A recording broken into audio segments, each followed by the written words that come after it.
Think about all of those things. Why do I face struggles? Why do I face all of these hardships? The reason why God has to take us through the avenue of pain and suffering and hardship a lot of time, because God wants you to see a side of him that you would otherwise see if you always stood on the mountaintop.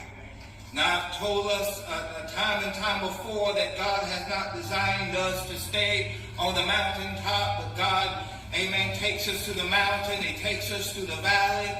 But we serve a God that wants us to understand this morning that the same God that we serve, that when we're on the mountaintop, he's the same God that when we're down in the valley. Can somebody say amen? Amen.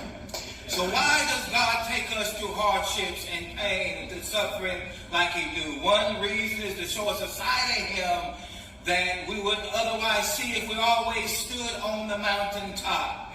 And the other main important reason that I want to drive home to you is because if we always stood on the mountaintop, then we would never learn how to pray.